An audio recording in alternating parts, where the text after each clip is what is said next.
is the last training we're doing. Actual training on material. Next week, we will be doing a question and answer session next Friday morning. It's wide open. To date, I have received exactly 0 questions from you guys to cover next week. So please feel free to email the ACCP email address and any questions you want us to cover during that time. It'll be an open forum, so you'll be able to ask questions at the meeting. But if we could have some idea of what y'all want to talk about and ask questions about, that would be fantastic. So first thing we're going to cover is additional compensation. All right. So this section of the VCP remain, like it says, largely unchanged from the old VCP. The one thing we did do that I really appreciate, I know I've heard from several of you that we put the definitions back in there. Those were in there in the policy up until 2009. They were removed and we put them back in there just, but we got a lot of questions about what the criteria for each were and that kind of thing. So we put the definitions back in there. Do want to point out all employees are eligible for most of the additional compensation without special board approval. For example, every employee is eligible for shift pay.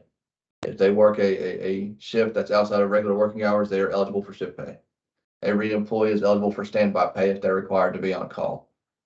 Our board only has to approve it if we're adding some kind of new additional compensation or adding type new location pay or something like that to an employee.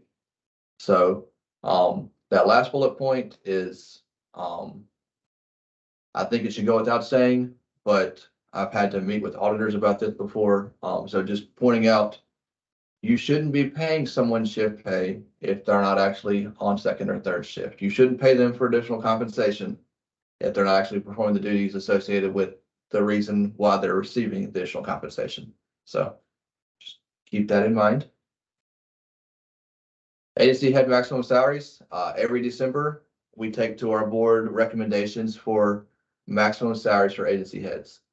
This is different from how we handled things in the past. There used to be a minimum and maximum salary under the old plan. When we initially rolled this SEC Squared out, we had an executive pay plan that caused nothing but confusion. And so we've eliminated that. And now our board, just in December, so next week, they will set maximum salaries for calendar year 2023. And the appointing authority can set the director's salary at any salary up to that amount. We use a lot of things that go into our recommendations. This salary survey data from our 4 contiguous states is important. We also look at market rates for similar professional jobs. If the director is required to have a particular license or certification in order to be that director, we look at salaries from similar professionals in the marketplace, as well as agency size and budget. And there's many factors that go into it. It's not just a straight average of your contiguous states peers.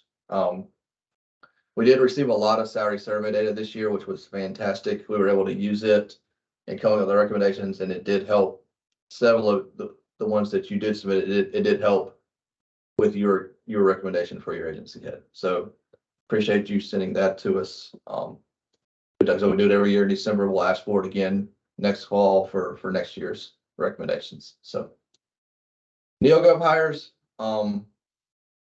We've covered this a couple of times in these trainings, but just want to reemphasize NeoGov hires from postings from NeoGov should at least be attempted in NeoGov before keying them directly into Employee Central. And by good faith effort, page 17 of our NeoGov manual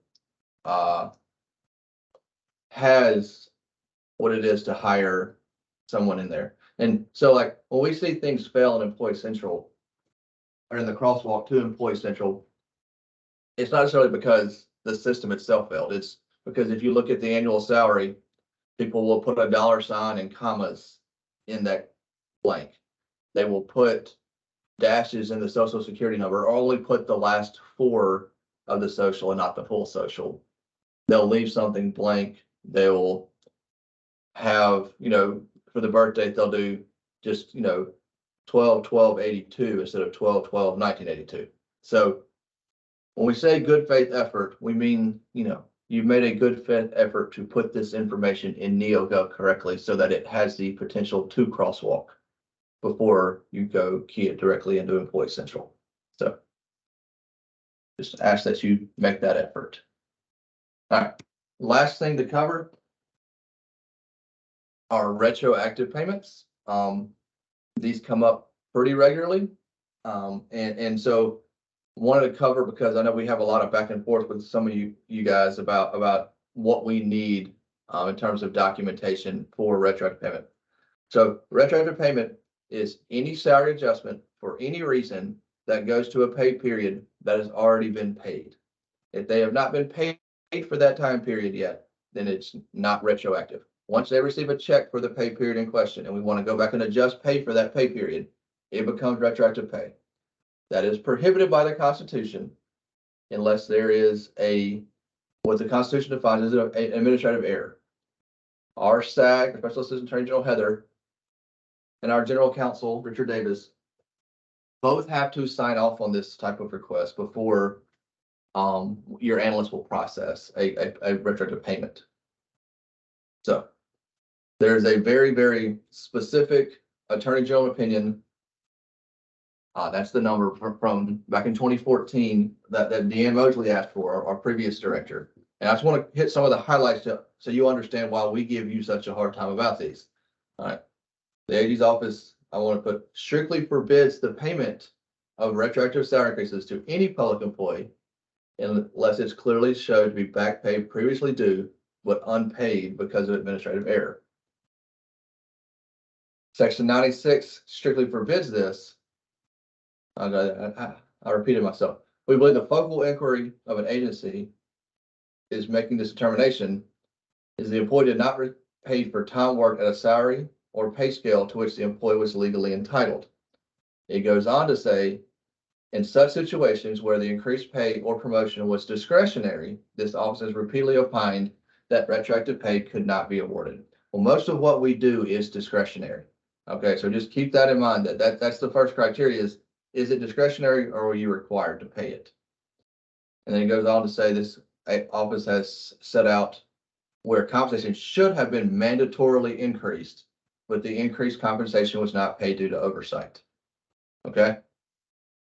And lastly, it ends with the administrative error only applies to an agency's failure to give a discretionary raise or promotion back pay with regard to such errors is prohibited by Article 4, Section 96 of the Constitution.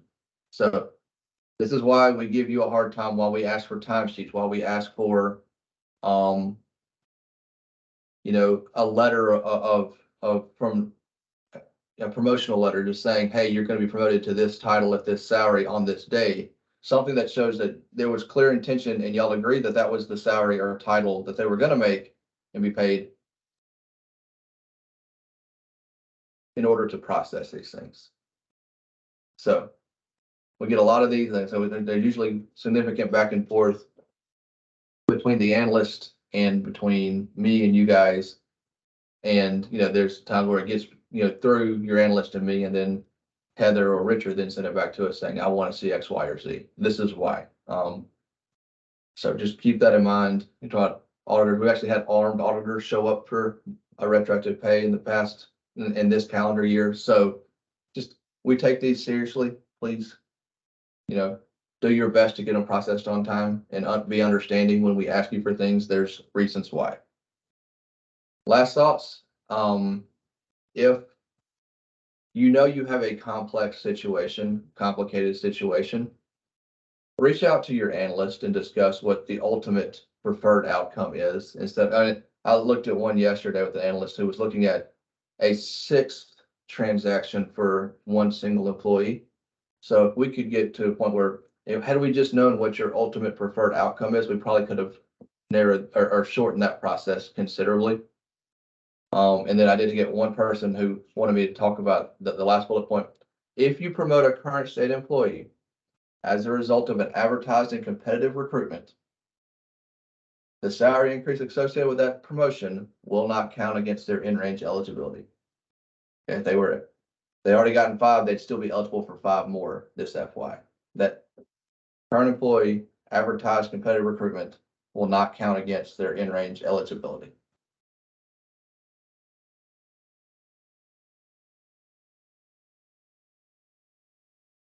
That's what I had to cover today. And so I'm going to stop sharing my screen. And we will open it up for questioning or questions.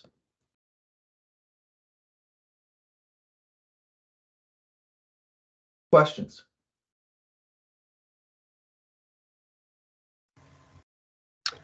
Good morning, Ryan. This is Bobby with MID.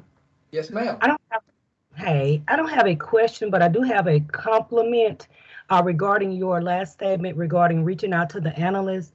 I have done that just this week with Kelslin as well as Angela, and they not only directed me into the right situation or possibly an option as to what we had with the agency, but they also sent me the documentation to back it up. So I just want to appreciate them. Great. And let you know, Thank you. I thank them for that guidance. Good deal.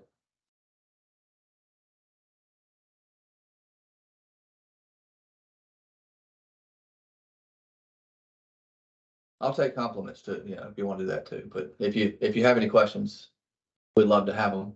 If not. Good morning, Ryan. I'm sorry. Good morning, Miss Terry. How are you? Well, good. How are you? Doing well. Look, we've come to find out, and I wanted to run it by you because you said to make a good faith effort in hiring through NeoGov initially. Yes, ma'am. It seems like if an employee at any point in time has worked for the state of Mississippi, they will not convert from NeoGov to Magic. It does appear like they provide, they cause more issues than someone off the street. And that could be, they work for a different agency. That could be they were in a win. They were a contract worker. Right. Yes, that is fair. Yeah, I think Okay, that's so it'll be a okay. very, yeah. I mean, make the effort, but the odds on a current employee are very, very, very low that they're going to go through. Okay, thank you. Yes, ma'am.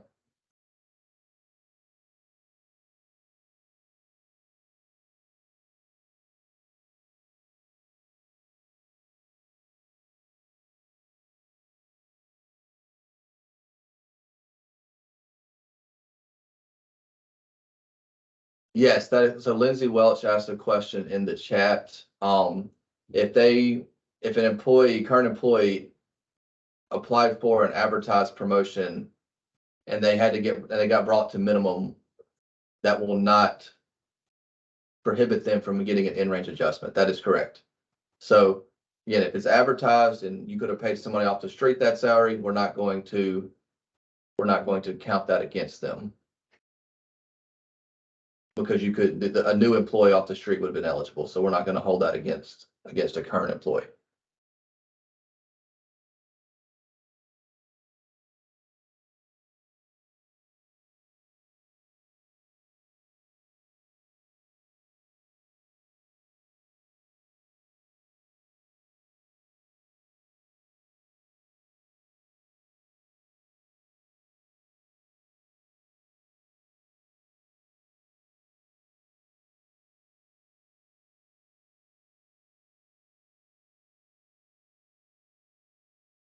Anybody else?